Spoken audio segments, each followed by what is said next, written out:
भरत को पदाक्रांत कर देंगे। राम के साथ पूरी सेना थी, पूरे अवधवासी थे, सबका लोकमत जनमत राम के साथ था। तो 14 वर्ष आके भरत को सिंहासन से नहीं खदेड़ देंगे? तो राम कहाँ था? कैकेयी तो पहले रोने लगी, सीने से लगा के राम को, कह क्या रहा है तुम? तो बोले नहीं, जीवन भर के लिए नहीं कह रहा हूँ, केवल 14 वर्ष के लिए। 14 वर्ष में ये सारी समस्या का मैं हल कर लूँगा।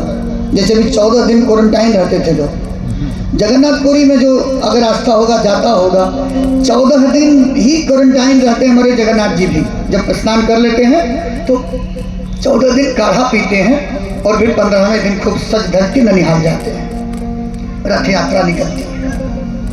तो कहा 14 वर्ष में मैं सारी समस्या का समाधान कर लूँगा, लेकिन ये तुमको मांगना पड़ेगा।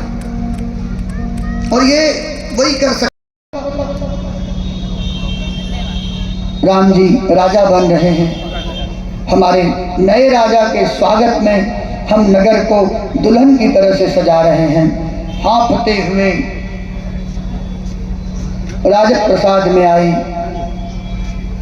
और कैकेयी के भवन में जाकर के, और कैकेयी को बड़े क्रोध की दृष्टि से देखते हुए जोर जोर से हाँफने लगी, लंबी लंबी सांस लेने लगी, भूमिका बनाने लगी। कैकेयी ने क्या बात है, तेरा मूड बड़ा बिगड़ा हुआ है, हो क्या गया है? बोले तुझे तो कुछ पता नहीं है, सोई रहे यहाँ पे, राजा तुमको बस भुसलाते रहते हैं, भुलवाते रहते हैं, बोरा के रखा है, सबसे प्रिय तू ही है, मेरी पट्टरानी है तुम, लेकिन असल में वो कौशल्या के हैं।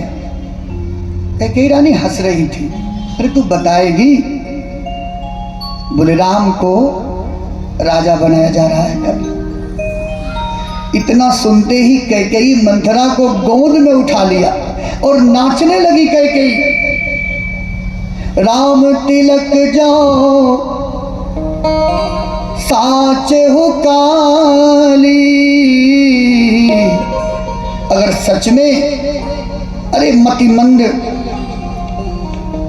अगर सच में तेरी बात सही हो गई, राम का तिलक कल होगा, तो मैं पूरे अवध में मोतियों को लुटाऊंगी।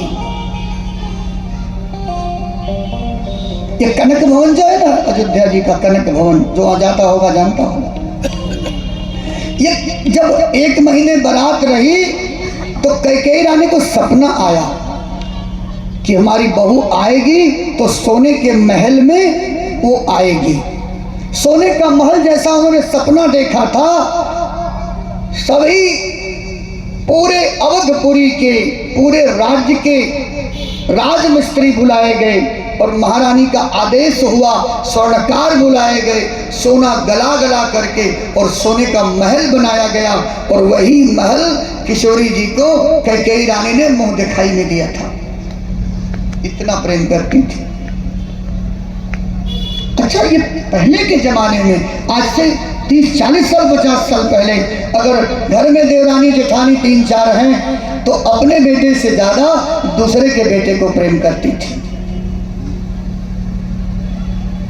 पिता तो अपने बेटे को कभी मारे लाज में, संकोच में गोद में उठाते ही नहीं थे, और कदाचित उठा भी ले तो 15 देख लो बेटा वाला बन गया है।